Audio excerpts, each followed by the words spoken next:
Hey, this is Trent Christensen with the Success Factor. Thanks for tuning in to another episode. On this episode, I interview Steve Gamlin. He is a hilarious individual. He takes comedy to a whole new level. In fact, that's what he thrives on is comedy. He has a comedic relief about him that is so therapeutic. His communication style is amazing. He just helps me relax and enjoy and embrace smiles. And because of that, I love this interview. He was such a good, positive, individual to speak to. He's the type of person that if you're worried about having a stale conversation or if you're worried about where the conversation is going to go and what to say next, he's the type of person that just fills in the blanks and he helps you come up with some comedy on the fly that everyone appreciates. So I really enjoyed interviewing Steve. Enjoy the episode. Yeah. So how are you today? I'm good. Gosh, this is my third podcast in the past 27 hours. This is my second one today. I'm just having a ball, man, just ripping it up, meeting the best people and just getting to share as much value as possible. Good for you, Steve. That's pretty cool. You're killing it. I'm And having fun. yeah, and you enjoy it too, which is Oh, I cool. I can love tell it. you enjoy it. I love it. Today was actually really special when the host was diagnosed bipolar. And a lot of his community are people dealing with mental illness. So we took that slant on, and it was very unusual. I'm a person who, if I don't have enough connection with real people long enough, a little depression comes in and isolation and a bit of that. So it was really kind of good to talk about that today That's good. That's an in important there. topic because a Yeah. lot of people underestimate the importance of just interacting with other humans who give you Mhm. natural energy and keep you going a little bit. Yeah. Isolation is not good. And there's so much No. studies and science that came out as a result of the pandemic about that too. Yeah. One of the things I work with a lot of my clients is feeling disconnected and feeling as though they're alone and isolated. And I suggest to them, grab your phone right now while we're on this coaching session. Go into Messenger, find somebody you like, somebody you've known for a while, hit that little microphone button, leave them a 30-second message describing your favorite memory with them, the coolest thing y'all ever did together, and just do it real quick. And it's funny when they do that, when they take on that challenge of doing it at least 1, 2, 3, 4 times a week, I see them change. Even in the midst of that call, doing that very first one, I see them different by the end of Wow. our call. And they say, "Oh, that felt good." And so, you know Wow. what felt good? Me watching you on camera doing that. I saw you change during that 30 seconds. It's beautiful. And it was, again, like everything I share, it's something that has benefited me in some way, which is why I share it with others. That's cool. I love that about you. You are passionate about what you're doing. And so Yeah. I kind of want to back up a little bit and see what shifted for you because Mhm. you were not always doing this, right? You were not, something happened, something changed in your life that led you down this journey that you're super passionate about. What was it that changed you? I can tell you the exact day and the exact moment when the big shift happened. And it came about every 20 years or so. I've had this whole in the ashes moment. My early 20s led me to being on the radio. And then I worked 15 years worth of hours in 10. And in the very early 2000s, I walked away from my radio career due to massive amounts of stress and just exhaustion. My first marriage fell apart due to lack of communication and a mismatch of energy Mm. after 9 years together. And I was beyond broke. I could have filed for bankruptcy. I had been so inattentive with my money that it just fell apart. And at age 35, I crawled back home to live with family and was in the ashes for a year of all of that. I had no idea what I was going to do. Would I go back to radio? Would I do something else? Tried a couple little ideas that didn't work. And in August of '03, at about 4 o'clock in the afternoon, on a very humid New England day, I had $3 left in my pocket. And I went to a little driving range at a mini golf course to just whack the crap out of a bucket of golf balls and get out my frustrations. And being a really bad golfer, I went to the farthest tee box on the property, which was up against the fence under power lines. And a thunderstorm came ripping through, and everybody but me ran from the storm. And I just stood there barefoot in the wet grass under power lines in a thunderstorm, and even held up the club and just looked up and said, "I dare you." And I hit my bucket and the buckets of two gentlemen who'd run from the storm, who very generously donated them to me. And when I got to my car an hour later and I opened the door, the rain stopped and the sun came out and I just started laughing. And I just thought, well played. And a day later, I was speaking with my then brand new life coach, and he said, "How was your week?" And I said, "Put down your pen and listen to this." And as funny as I could retell it, very self deprecating, but as funny as I could make it, I told him the story of that hour. And when he stopped laughing, he said, "I have two questions for you. Are you this open and honest about your life with everybody?" And I said, "Yeah." "You ever thought of being a motivational speaker or a stand up comedian?" And I said, "The funny part is, when I was 11, I wanted to be a radio DJ, a stand up comic, write my own books, and be a teacher of people, but not in a classroom setting. And at age 35, the last piece of the puzzle, somebody asking me a question the right way who heard something that I couldn't see yet, asked it for me. And within 3 weeks, I was pursuing both." That's really cool. I have a lot of follow-up questions, but the powerfulness to that story in my eyes is that you got to the point where you didn't care to share those details. You're like, yeah, I will tell you exactly what happened. Here's how it happened. And you embraced your vulnerability and your authenticity, and you put your best foot forward despite the possible judgment or backlash that you may receive from people. And look at you. That actually is empowering you to go and change other people's lives. Yeah, That's actually pretty cool. That's the coolest part about that. So a it lot of was people would not amazing. share those details, right? It's funny because sometimes people have said, "Well, doesn't that make you look pathetic?" I said, "Well, the way I used to tell it was pathetic because believe me, I spent another decade after that being very self-deprecating to get laughs. And what it did was kept my inner self so weak and so just down. I was getting laughs and I thought I was winning because of it. And a dear friend of mine, about 12 years ago now, after a 3-day event, I spoke all 3 days. On the third day, I was in a bad mood or I was running out of material, whatever. I went on this self deprecating rant in front of this audience and melted down Really? badly. And he pulled me aside at the end of the event, actually staged an intervention on me with all the other speakers as well, sitting around me in a circle. They demolished me. And he said, my dear friend said, "If I ever hear you talking about yourself like that again, we will never work together again. We will not be friends. We are not brothers. If I ever catch you doing that Wow. again." And it finally dawned on me that I was essentially murdering my own soul by bashing myself all the time. And I wasn't inspiring anybody. I was putting myself down and getting laughs, but I was holding myself back so much. And when that switch got flipped, now it took a while. I wouldn't say it was a switch, it was like a dimmer. It took a while, but I finally got it. And all of a sudden, this confidence that I had wished for my entire life started to come through and actually be accepting of who I was. I could look in the mirror and instead of bashing myself for 10 different things, I could find one that I really liked or appreciated or respected or even loved about myself, which is an exercise I now do with my clients when we first start working together. 7 days, one thing each day, and they write it down on a slip of paper in their bathroom mirror. And they look at it as they go into the bathroom, they look at it and remind Yeah. themselves. Well, one per day for 7 days. They have to wake up in the morning, and I tell them, you start at the top of your head and you start looking down, and you find one thing every day you like, respect, or even love about yourself, or you can just accept as being perfectly imperfect. And I said, look, day one is going to be the toughest day. You start at the Mm. top of your head, you go all the way down. And if all you can say is, well, heck, at least my socks match, write that down. But you can't do the socks thing again. The next day, you have to pick up something different. I've had people on the third or fourth day reach out to me and say, "Hey, Steve, I have the most incredible eyes." And I'll tell them, "I know that." And they said, "Yeah, but now I know it." Mm. And it gets easier after that. And so many people think it's egotistical or it's arrogant to say that. Oh my gosh, you're accepting yourself as you are. Yeah. We are the Which is worst what to ourselves. we need to do that more. Mm, So now let me ask you this question.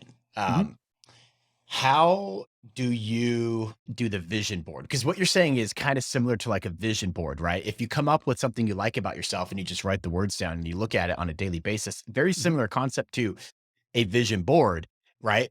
Which it's very powerful. You could even print things that you like or want to achieve, or you envision yourself doing out of a magazine, put it on a vision board. And it's amazing how powerful that is. But have you done any psychology or any like science behind this type of power? I have, for the past, well, actually, since the year after I became a speaker, so right around 2004, 2005, I got a DVD version of The Secret when it first came out. Now, I agree with a lot of what The Secret did. I disagree with the whole genie and the magic lamp thing. That they lost me there. Okay. But out of the 98-minute DVD, there were 3 minutes where some guy named John Assaraf, who I'd never heard of at the time, talked about vision boards and how he put words and pictures and things on a board of things he wished to have or enjoy or be Mhm. in his life. And I was so fascinated by that 3 minutes that I started to dig into the powers of visualization, and not just what so many people think is an arts and crafts project, just slapping a bunch of pictures on a board and there we go, I'm manifesting. No, you're not. Yeah. You've just created an arts and crafts project. Good job. It's something, but I relate it to, you have New Year's resolutions and you have goals. Mhm. You have a vision board party or a little arts and crafts project, and then you have a true visualization exercise like I do with my clients. You're creating the best version of yourself is what you're creating. It's not just what you wish to have, but who you wish to become in the process. The best version of yourself, and not just material things. I work with 8 major categories of life: your career, your finances, your physical health, your emotional well-being. Emotions can be goals too. Your relationships, your core values and ethics, your faith and spirituality, if you believe in a higher power, and also your connection to the world in a real way. If you set at least one goal per category, 1 year goals, or if you have a larger goal, 1 year's worth of progress on one of those, you put all of those things together, create the ultimate version of yourself, who you wish to be, what your goals look like, feel like, sound like, smell like, taste like. Mhm. Attach your senses as much as possible. You're going to find that you're already going to see the best version of yourself. Now you've drawn your end. You've got to figure out all of the steps it's going to take to get there. That's when you seek out mentors, you seek out examples. You start to understand that nothing is instant, because the best things for me are like an old wooden roller coaster. Top of the first hill is one of your goals. You're way down here and you have to click little steps every day, systematically, consistently building up momentum, acclimating yourself to that height. We don't just zap at the top of a mountain because we haven't done all the steps yet and we're not used to that. It's like people who win the lottery and $10 million, all of a sudden they're a millionaire. What happens to most of them in 3 to 5 years? Bankrupt. They spend it all, man. They don't know what to Y- do. They just go and spend it all. Yeah, they're beyond bankrupt. Many of them deal with addiction and depression, and their relationships fall apart, and you have families Yeah. entirely splitting apart because they haven't acclimated to what it's going to look like, feel like, sound like, be like, and the pressures of it. They haven't built up the muscles. They've essentially, what I call, going to the gym on January 1st and trying to bench press a Volkswagen and thinking you're going to get rock Yeah. hard muscles. That's why I compare it to the roller coaster, and I talk about those 8 areas of life that are all working together and leaning upon each other 24/7. Gosh, wouldn't it be a good idea to see that in advance when you're creating the vision to include all of those parts of your life?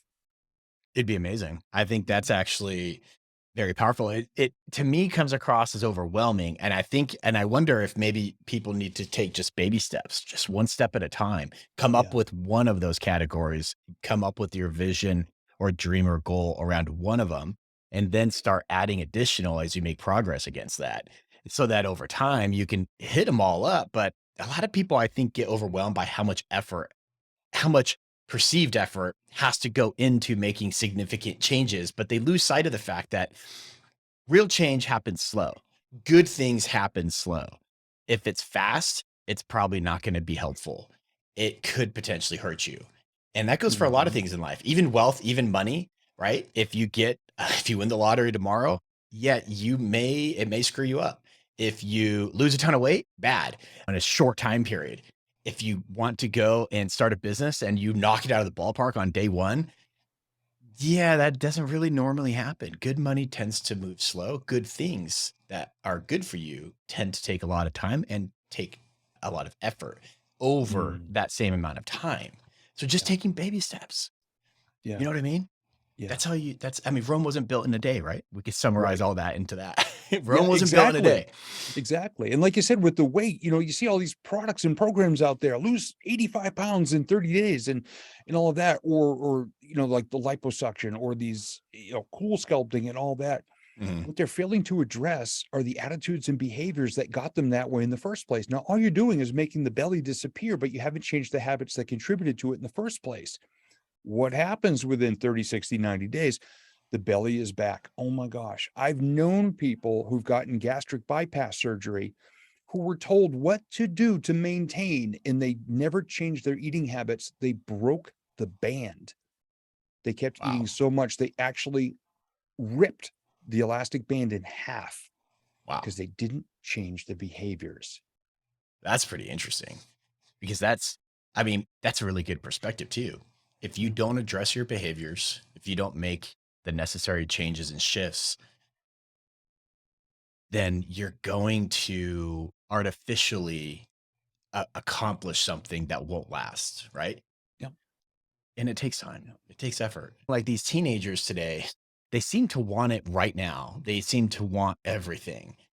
And I don't know how healthy that is. It is not healthy because it's not realistic. But yet, social media influencers seem to put on this facade that they have everything right away. They're very rich. They're very well to do. And it's primarily a facade, it's an illusion of success, not real, lasting, long term, hard earned success. We got to shift these kids' mentalities. Yeah. Yeah. It, And it goes for us it's too a whole as adults. wall.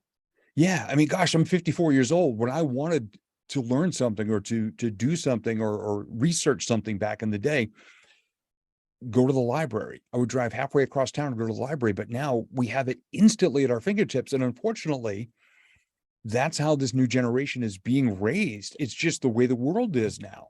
Yeah. And it can be very tough to explain to them that a lot of this is not real because we see the bling, we see all this facade, like you said. And what happens to a lot of these influencers, social media influencers now, there's a lot of mental illness, there's a lot of addiction. They struggle with a lot when they can't maintain the image of perfection and power and prestige and beauty and money. When Yeah. it all comes tumbling down, oh my gosh, it's so damaging. And it breaks my heart to see when it happens, but we know it's going to happen. Right. And you just touched on one of them, which is these influencers appear to be being burnt out. They're getting depressed because they're not able to maintain the growth and the chemical release that occurs as you realize, holy crap, I am growing exponentially. This is amazing. You enjoy the ride up, but how do you handle the ride down or the plateau? But in a lot of cases, there is a facade. There's an illusion put in front of people. So what in all the clients that you have and all the speaking engagements that you've done and your experiences so far, what do you think about this concept of the illusion perfection that people are embracing and trying to and subconsciously putting out there? That's the biggest reason why I just stay as real and authentic and genuine as possible with everything I do. I was on the radio for 10 years, and even then we had such an illusion about all of us. We would go somewhere, we'd be asked for autographs and told, "Oh, we love you guys," and this and that. And we would go back to a dumpy radio station every day, and we would sit in our grungy little office and eat our little bag lunches, and it was so imperfect that I said, I will never let people think that it's all this rainbows and unicorns and all of that. And that extends to speaking as well. Oh my gosh, there's so many gurus in this industry, which drives me crazy.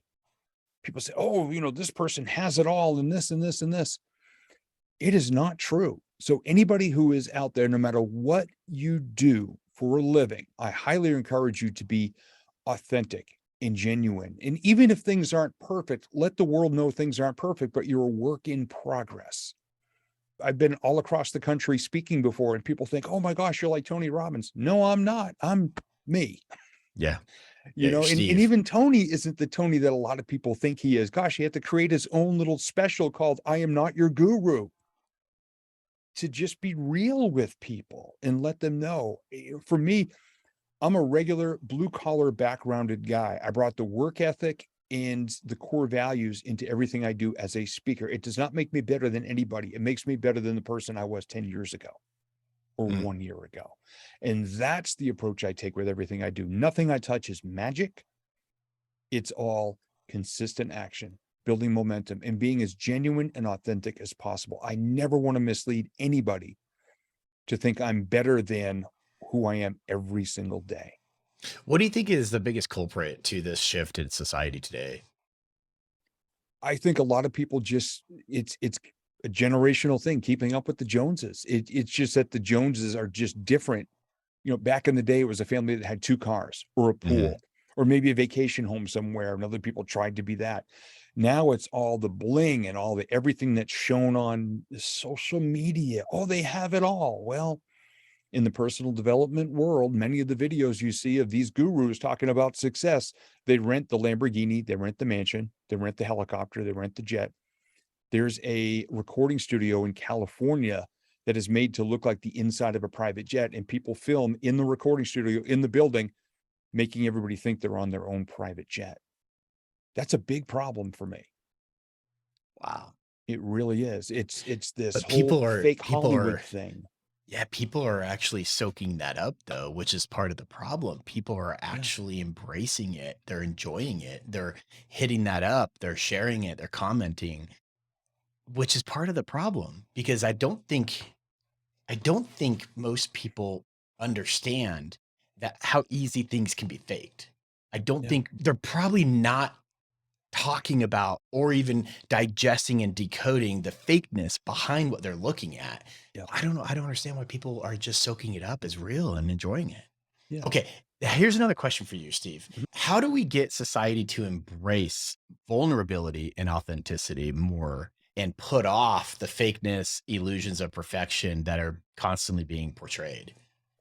It's a tough fight, but I do my best every single day to just be. And this is what I tell a lot of people. They say, how can I teach my kids to do this? Or how can I teach this?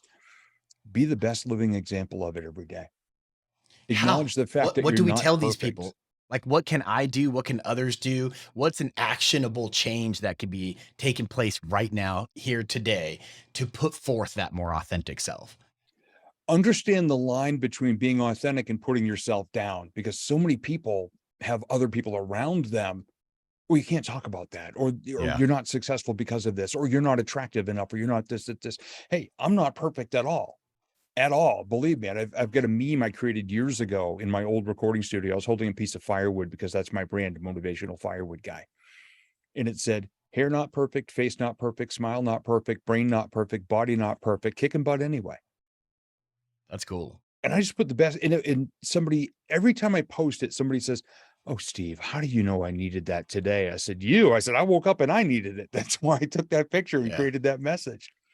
that's I cool. just want to be real. And I suggest to people, just be real, because the world is going to respond to whatever they believe. And I just refuse to put up this stack of gold bars or this unicorn riding a rainbow, farting glitter and rainbows across the sky.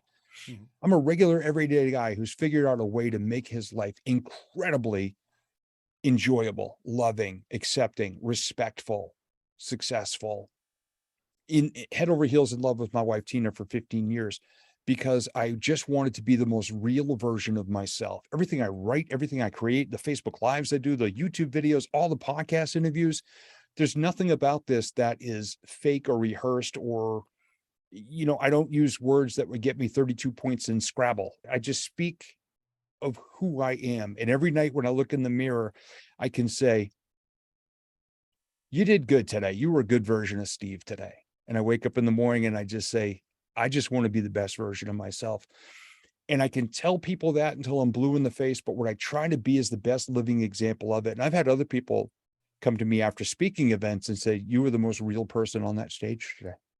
That's cool. You're the Ha only one who was not going, rah, rah, rah, buy my stuff. What is it that really works for your clients on helping them reshape and reframe their perspectives so that they can better achieve their dreams and visions in life? Those little steps, the little roller coaster. analogy that I was using about whatever one of your goals is at the top of that first hill. And people I'm coaching, I said, I'm going to sit next to you in the car, but just know we're going to start at the bottom. We're going to go click, click, click, click. The person you become as you rise above the parking lot, the person you become when you rise higher, you can see the whole rest of the park. The person you become at that last second for that last click before you go over and your eyes get real big and you take that deep breath and you've done all the work to get there and you're at that one little teetering moment that if you wanted to, you could get out and walk all the way back down and quit. Or you can understand that everything that got you here is about to set you up for the most incredible celebration of your life because you freaking did it. And then we're going to scream our brains out and celebrate it for a ride we couldn't stop if we tried. And at the end, if you really feel that that took your life to another place, a better place, now you're excited for the next goal, maybe a goal in a different category or next level for all of them. We get back in line. But here's the thing you do when you're back in line. You look around for somebody whom you care about, who's as nervous and excited as you were when you set your first goal, that's trying to make a change in their lives. And you ask them, are you trying to make your life better? Yeah. Trying to be a better version of yourself? Yeah. Tell you what, why don't you come sit next to me? Let me tell you a story on the way up this hill. Stop listening to those people hawking the instant, the snap your finger cures. Let me show you this model that's been working real well for me and for the guy that just taught me how to do it. Mm. It takes a long time. And some people say, I'm just impatient. Well, you can be impatient all day long, but when you're impatient like that, you're always going to be looking for that next magic cure, the super secret formula. There are none. How many of your clients come out the gate, like meeting with you and are negative? I mean, that's a negative perspective of themselves, right? Mhm. And a negative reflection of their abilities in thinking that they can just get it done right away. But what is a common link that you've seen in working with people that they need to overcome so that they can get past that hurdle, whether it's negativity or whatever, Mhm. and start to make actual meaningful progress? Listening to and believing the wrong people in their lives is a Mm. big one. I Give me an spoke to example. 2 people in the last 24 hours that I communicated with. One was just a couple hours ago, who said, Steve, I have this great opportunity for my business. Her business has been struggling a bit because she deals in live parties and expos. And with the last couple Pandemic. of years, that part of it went away. She's just now getting her legs back under her. I guess, doing some exciting things. She's being proactive. She has an opportunity to get a storefront for her business and she's waffling on it. And she said, I reached out to you because if I reached out to my mom, she would say it was the stupidest thing in the world. Don't do it.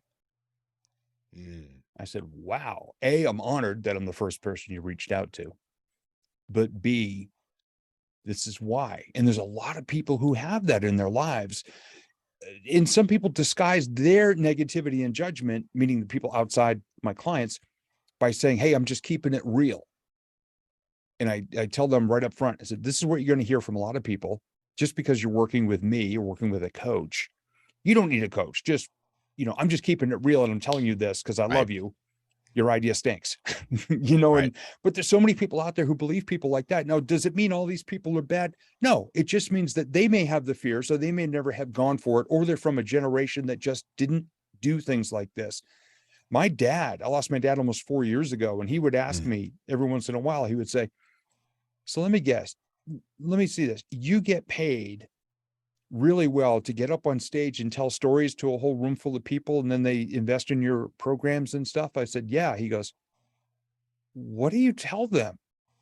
I said, well, I start with the stories about the dumbest things I ever did to mess up my life. And then I tell the stories of how I put it all back together better than ever before.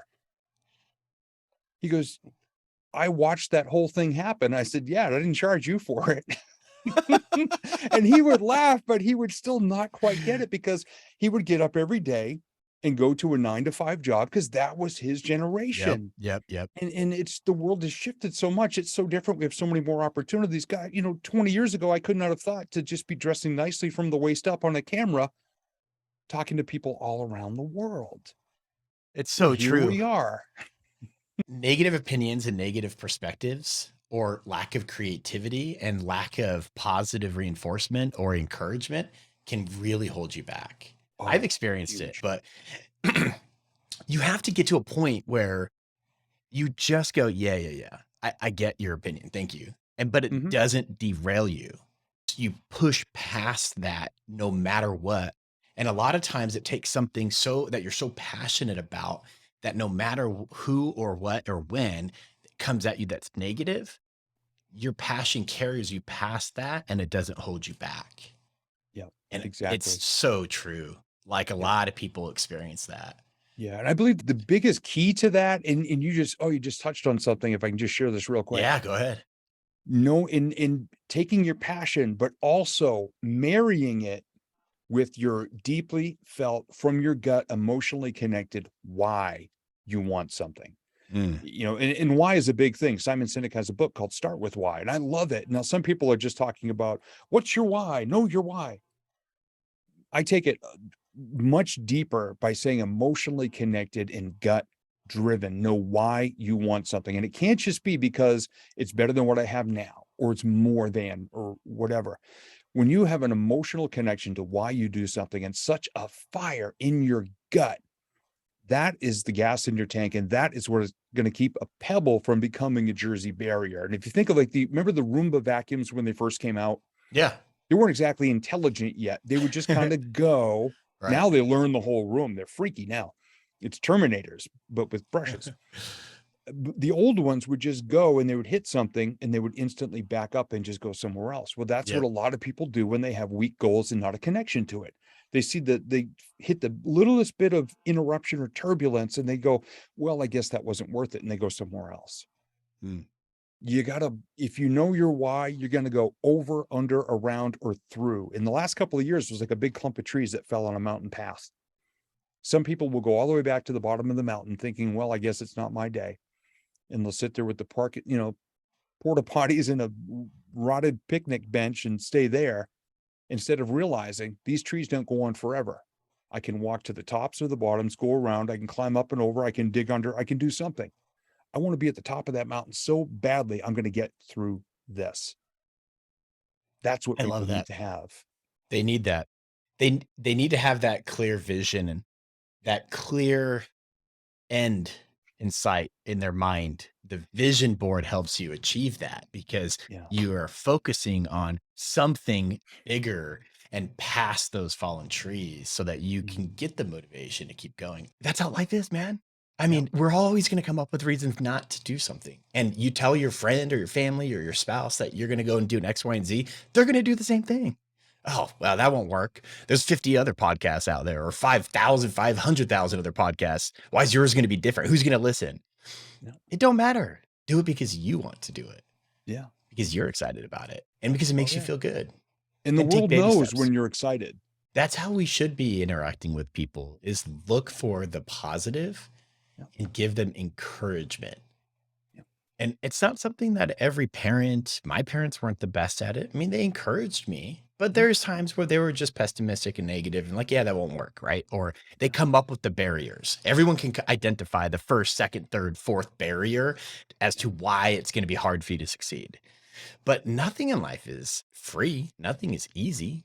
You Yeah. have to push through the barriers. Some you identify and some are curveball barriers that just show up. And you Mhm. have to figure out how to troubleshoot it. What are my Yeah. options? How do I get around it? Because I'm still going for that objective. I still want to achieve my objective. Yeah. But so we need to keep encouraging each other, Yeah. because Yeah. you don't know where it's going to go. Yeah. I love cheering people on. That's one of my favorite things in the world. I tell all my clients that when we start working together, I said, just be prepared. I'm going to be in this studio laughing with you, crying with you, jumping up and down, screaming, elbow deep in the mud. We are going to go through some stuff, but just know I think you're awesome. And I think there's some great potential here. And I want you, when you don't believe in yourself, reach out to me because I'm going to ask you That's some cool. questions and I'm going to show you how to believe in yourself and stop listening to those other voices. Doesn't mean you throw people out of your life. You just don't let their voices into the party sometimes because they're going to do something bad in the punch bowl. Yeah, exactly. You have no idea what's going to go on in that punch bowl. Oh, no, no. It's going to get spiked. You may not like what's in it, but and I've got a number of my clients who reach out to me before they'll even speak with their family about stuff. Steve, I had this idea, but I wanted to run it by you first. Okay, let's sit down. Let's talk about the steps. Let's talk about what it's going to take. Let's talk about what it's going to do to you. Is it going to be too much pressure that's going to drive you back into the, a little bit here? what could be great about this? Let's talk about that before we talk about what could go wrong. Hmm. So changing gears a little bit, Mhm. how do you prepare for your public speaking engagements? I just remind myself, look, you know your stuff. Just get up there and be real and connect with the audience. Don't try to memorize, be in the moment and Mhm. connect with as many eyeballs as you can. One at a time, whether there's 20 people in front of me or 1,020, it doesn't matter. When I want to say something impactful, I don't look over the crowd. I don't stare into the lights. I look right at human beings, gesture and pause and connect. And what most people don't realize is every time I do that, they look at me and they're nodding and I go, all right, connection, next, connection, next, connection. That's what I say to myself before I go on stage. Not get every single sentence and every word right or every movement and gesture right and dramatic and poetic. Let's go out there and connect with as many people's eyes and minds and hearts as possible. I've had people say, um, Steve, some of your grammar was wrong. So Yeah, who cares? I was in a Perfection illusion. Toastmasters. Yeah, I was in a Toastmasters competition in November of 2008. One round from the championship, which was Maine, New Hampshire, Vermont, Prince Edward Island, Nova Scotia, New Brunswick, Northeast US, Southeast Canada. The round before the finals, a woman, after I won, was right there in my face. Now I'm 6'2". She was all of 5 foot nothing. She looks up and she says, you're going to have to know the difference between an adjective and an adverb if you wish to advance at this. Wow. Just like in the movies, angel on one shoulder, devil on the other. Of course, at the time I was a stand-up comedian as well. Angel says, say thank you, shake her hand, walk away. Devil says, hit her with the trophy.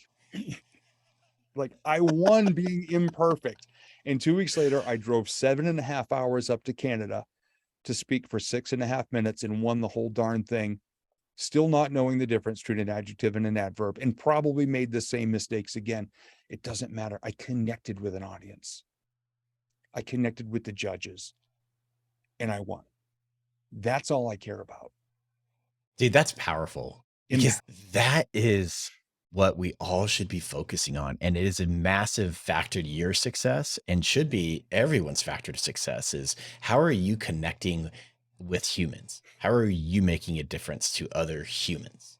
Yeah. You know what I mean? Because if you can that's everything. inspire, oh, dude, totally. Yeah. You got to be able to connect with people. Yeah. I do it all day long. Yeah. Literally That's connecting cool. with human beings all day long. And people say, well, Steve, it's not that easy, or you're outgoing. I'm by nature an introvert. Believe me. Explain that. So how are you an introvert? You come across as a great extrovert. That's what most people think. And for many years, I was always the life of the party, the center of attention. It is exhausting to be that way. And that's where a lot of the self-deprecation was coming from. I was trying to be something I was not. And I'm comfortable being up in front of people and connecting and doing stand-up and being on stages. I'm comfortable with that. But off stage, I would rather spend an evening at home sitting on the couch with my wife, Tina, giving her her nightly foot rub than being out trying to entertain a whole crowd of people. That's what I do for a living. That's not what I need to do all the time. It is exhausting, emotionally exhausting. But whenever I have the opportunity to be around other individuals, it's a lesson that I learned by observing my grandfather. I leave as many situations a day better than I find them, even if it's just with a smile, a kind word, holding a door, or one of my favorite ways to interact and connect with people is playing something that I call shopping cart rodeo. You go to the grocery store, and if you see a carriage that's been abandoned, you don't scream and complain that someone was lazy and left it there because you don't know how many operating legs they had. That's the thing I say. I wonder how many legs that person had that worked. Maybe I should just go get it because I'm very able-bodied and it's extra steps on my Fitbit that day. Great. My favorite thing to do is if I see a senior citizen or a mom with kids who have the kids in the car, from a safe distance, I'll ask, excuse me, would you like me to return that carriage for you? Has never been refused. Turn around, big smile. That would be wonderful. Thank you. Well, there was this little old lady, easily in her 80s.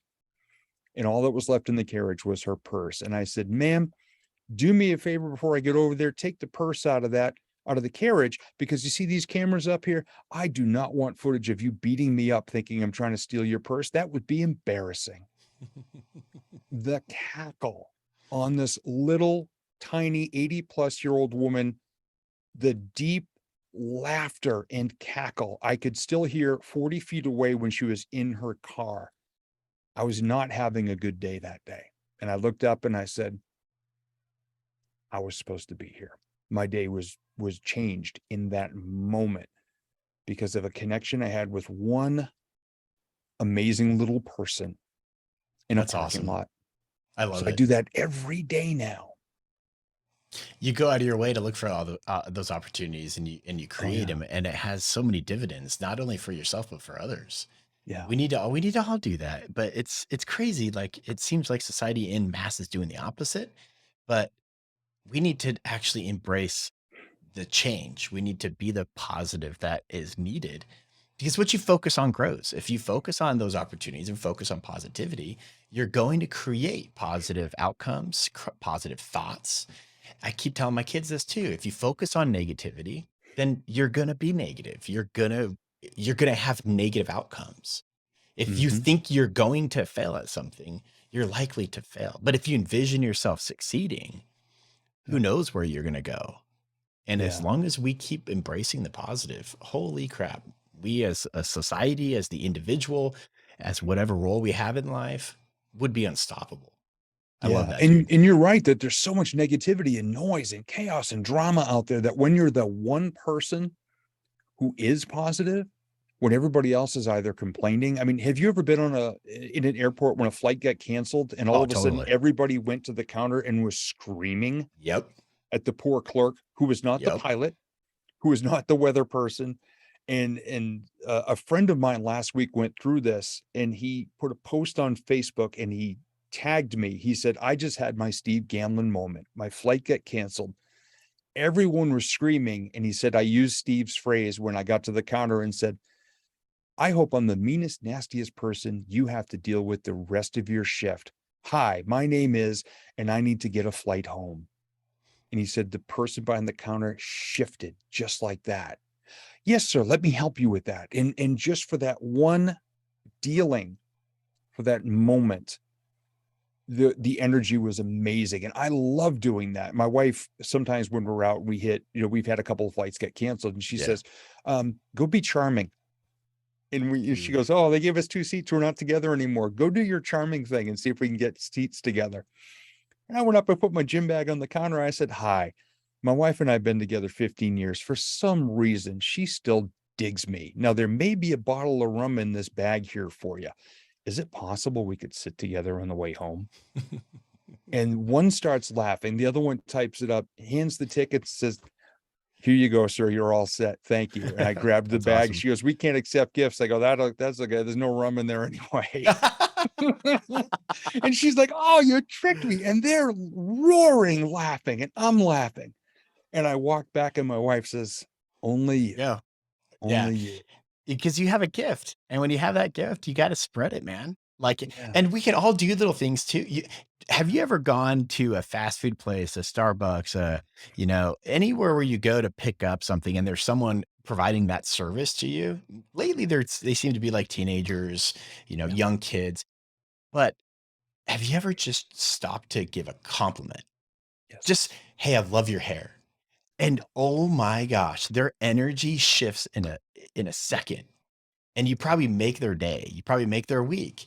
But Yeah. all the other people before you probably didn't pay a compliment and they probably were rude and they were probably stressed out and demanding and short with them, right? Oh, Sometimes yeah. just a simple compliment can Yeah. totally transform someone's day. Yep. And And when you have the laughter. chance, ask for the manager and tell the manager, said, this person right here, rock star. And I want to let Yeah, you know that how I felt being a customer working with this person, you got somebody great there. Because most people, when they ask for a manager, not they for that freak out. reason. And I Yeah. write, I've given video testimonials that I'll send right to corporate headquarters. When there's somebody who's so good, I'll get here on my camera in my Zoom room and say, hi, my name is Steve Gamlin. I visited your location here. Let me tell you, this is the person I worked with. I just want to say, in this day and age of how things are, I loved my interaction with this person today. And I just wanted you to know that. I've literally gotten calls from corporate headquarter offices before, and the next time I visited a property, that person comes out and says, "Wow, thank you." One person said, "I was actually considering leaving my job. I thought I was going to get let go, but because of what you said," it got back to our general manager, who came down and said, "You've got a place here as long as you want to be here." That's awesome, dude. It's the See, most amazing feeling in the world. And it's not me. It's what they were doing, but someone noticed and mentioned it. yeah, That's really, we're conduits to all these things. I love that. It seems to me like society is focusing on negativity in the mass. Because if you think about it, like media, news, they really make their living off of negativity. We're inundated with political drama, news, headline news, and whatever, geopolitical, military issues, economics, social media demands for perfection, and everyone's beautiful, happy, go lucky with a cherry on top. And here you are evaluating your miserable life in the middle of all the other negatives that are hitting you and everything you watch. Yep. We need to turn off the toxicity and negativity and embrace moments of positive impact and go Yeah. out of our way to help others. Yeah. Because, dude, it changes your perspective in life. It changes who you are. And you, at the same time, impact others too, which is Yeah. a double whammy. It's awesome. Yeah. We need I more used, of that. I used to tell the story on stage that, I rarely watch the news. I do check news online. I am aware of what's going on in the world. Believe me, I'm not one of these people who just says, la, la, la, the world's all lollipops and gumdrops, because it's not. It's not a perfect place. It's never been a perfect place. I just choose to focus on the good stuff, because the good stuff is just as real as the bad. Now, what happens Yeah. on the news shows, just as the credits start rolling and you find out who provided the suit and the outfit for the newscasters and it's all rolling, they go, "Oh, hang on a second. We got this one little, 40 seconds of positive news at the end." And they do that feel good story. I used to tell people, I said, "Look, I just DVR the news and I watch it backwards. I put the good story first." I love that. I said, "I wish the newscasters would actually do it that way." But and I was in broadcast for years. I was on the Yeah. radio. My wife is in the newspaper and print industry, and they have a saying: if it bleeds, it leads. Wow. Meaning the absolute worst thing possible. It's going to get people to go, "Wait a second, I got to hear this." They tease the worst stuff, and that's what they start with.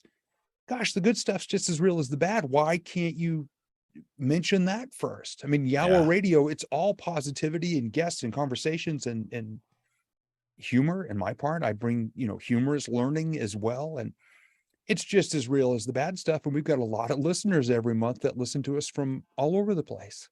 That's cool. We need more of that. We totally need more of that because it's just the world has too much negativity Yeah. and everything can get spun into a negative light. So let's create more. I'm a huge proponent or a huge advocate for putting out all that knowledge and wealth that other people have used to help others gravitate around that because it's not complex. It's not rocket science. Yeah. It's effort, it's confidence, and it's trying and experimenting. And we've all done it before. We talk about having more positive emotions. That's why, of the 8 areas that I mentioned earlier, the different Yeah. categories of life wheel that I work with people, one of them is your emotional well-being. Set goals for the emotions you want to feel on a more regular basis. And people say, "Well, Absolutely. doesn't everybody do that?" No, They not at don't. all. I say it to people and they act like I'm speaking a foreign language. Said, "What emotions do you want to feel this year?" "Well, what do you mean? Do you want to be happy? You want to be sad? You want to be afraid? What do you want?" "Oh, I want to be happy." "Okay. Are you happy right now?" Scale of 1 to 10. "Oh, maybe a 5 or a 6. Okay. Were you ever at a number higher than that?" "Oh, yeah." "What was going on in your life at the time? What were you doing for a job? Who were you spending time with? What conversations were you having? What activities did you do when you were away from work that brought you joy? What hobbies did you have? Where did you live? How was the weather there?"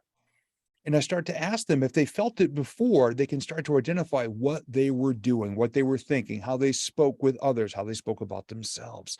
Mhm. Were you physically healthy at the time? Maybe have you put a little bit of weight on and now you're down feeling bad about yourself, so you're not happy anymore? How can I be happy if I'm not healthy? And all these things start to creep in when we start to identify where they were. Once you fall back into that pattern, Maybe they were in a relationship that really served them well, a friendship, and they've drifted apart for some reason. They reconnect with that person. All of a sudden, boom, they're right back there. Yeah.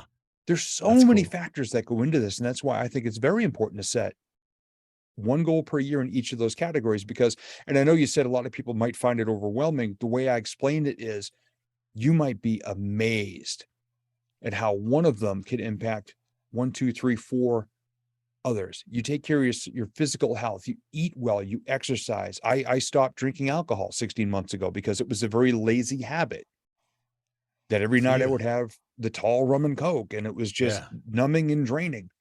So I decided to stop drinking alcohol. I started drinking a lot of water. I stopped even really drinking soda.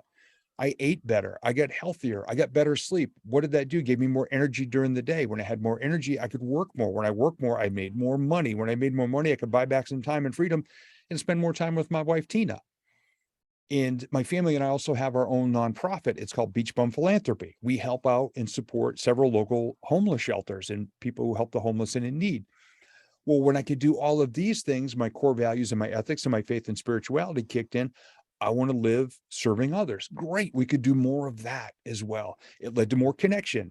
Having these amazing conversations with homeless people at shelters, sitting down, just regular face to face, having conversations, and being able to make a difference, all because I decided to get healthier That's and so put down cool. the alcohol and eat better and exercise. And so far, I'm down about 25 pounds or so. Again, not all at once, not Yeah. lipo, developing better habits. And Right. all of that came from the decision to take care of my physical health.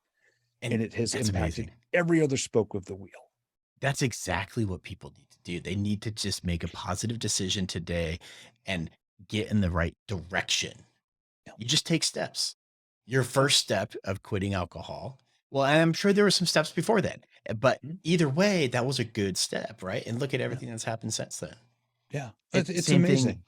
Yeah, same thing with anything. Like, Yeah. schooling, getting educated, building a website, building a business, drawing, crafting, creating anything. Just taking step one is all you need to do today to start that momentum growing. Eventually, it'll become so big. You're like, wow, this is cool. But all those little steps add up, man.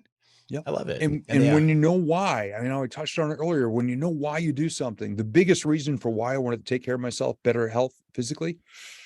And of course, some people, reach out and they go, you just want to look better naked. I'm like, that'd be you like that great, but too. that's not the reason. Right. For the last 10, 12, 15 years of his life, my dad's physical health and even his cognitive abilities were starting to go downhill. He had Parkinson's. He also had a couple other health issues. He physically became a large burden on my stepmom. Hmm. He would fall down. He would have dizzy spells and he started to have to go to the doctor a lot more. Now, he did not eat well for most of his life. He did not take great care of himself. Yeah. And my biggest why is I never want to be a burden on my Tina. I never want to do that to her. So at age 53 at the time, 16 months ago, I said, I'm going to lose weight. I'm going to eat better. I'm going to be more fit, be more active. I'm going to remain positive a lot of the time and understand that my it's going to be a long road to do this. So every Monday through Friday, I'm up at 5:30 in the morning, 5 beeps on the alarm. I have to turn the alarm off within 5 beeps. Tina bought me a new clock. I don't think it even has a snooze. Thank God. I need one of Within, those. within 5 beeps, I need to shut it off. And then in my head, thank you, Mel Robbins, for her book, the 5-second rule. In my head, I count to 5. By the time I hit 5, I had to have kissed Tina on her cheek or on her neck. And my bun's got to be off that mattress by the count of 5. I come downstairs, I walk a mile. I do dumbbells and resistance bands, and I go upstairs and ride the Peloton for a half hour.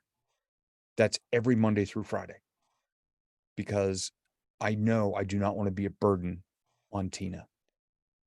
Good for That's my you, dude. why. Good for you. That's Everyone my needs why. that why. And that's powerful. So, Steve, you have a lot of positive energy about you. I love how vulnerable you are. You're a good communicator. You're funny. I like it. So, thank you. Where can people find your website and where can people find your book? We didn't even talk about your book, by the way, but That's okay. Where can people find your content? How can they reach out to you if they want to book you as a coach? And where do they find your stuff? They can find me nice and easy at stevegamlin.com, and it's Gamlin. We do have a new website being developed. So if you happen to look at it today and then again in a month, it's probably going to look different, but it'll still be the same site, stevegamlin.com. Awesome.